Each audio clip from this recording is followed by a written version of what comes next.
Le village était en effervescence. Tous les villageois avaient convergé vers la modeste partie qui devait servir de lieu d'atterrissage. On chantait depuis le matin, on dansait. C'était lors de la campagne électorale dans ce pays d'Afrique. Et on avait annoncé que le chef d'État devait arriver à 9 h du matin.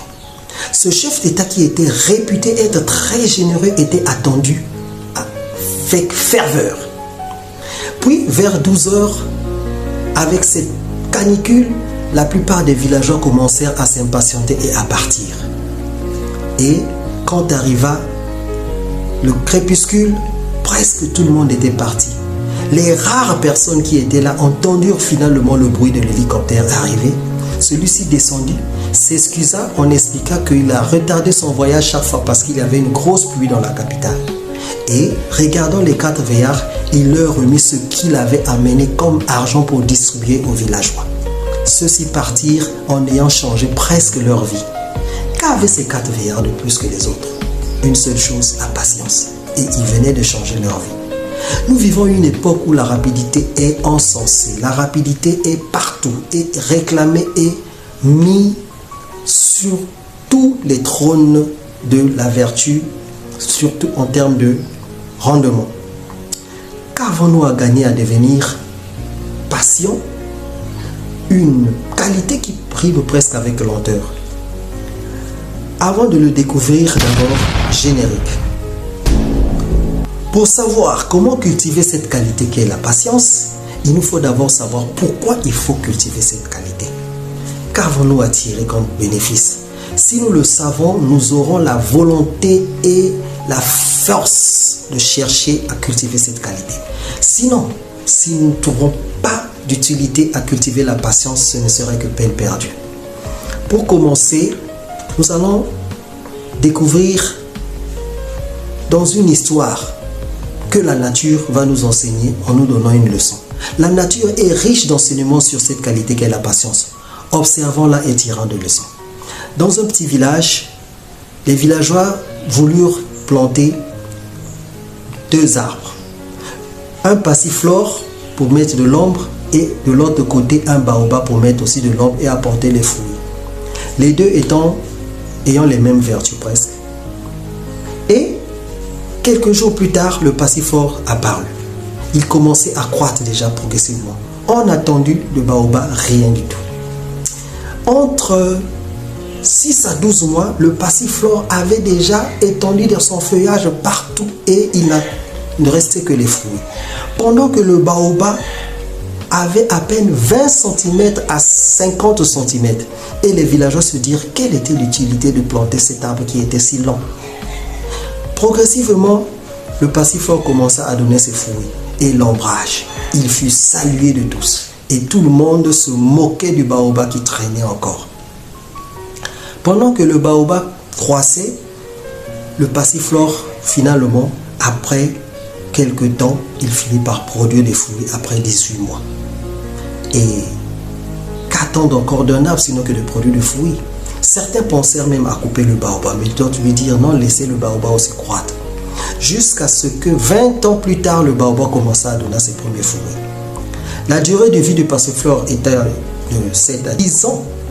Celui-ci déclina plus, disparut. Le passiflore, que dans certains cas on peut appeler aussi fruit de la passion et dans certains lieux on appelle aussi barbadine, est un arbre qui est réputé comme éphémère. Il avait servi, il avait disparu. Le baobab qui est lent resta là à 3000 ans à servir encore aux villageois. Dans cette illustration, nous pouvons comprendre que tout ce qui croît lentement n'est pas forcément mauvais. Alors, découvrons les qualités autres qui font que la patience soit quelque chose dont nous pouvons forcément chercher à cultiver. Premièrement, la patience fait que nous ayons moins de stress.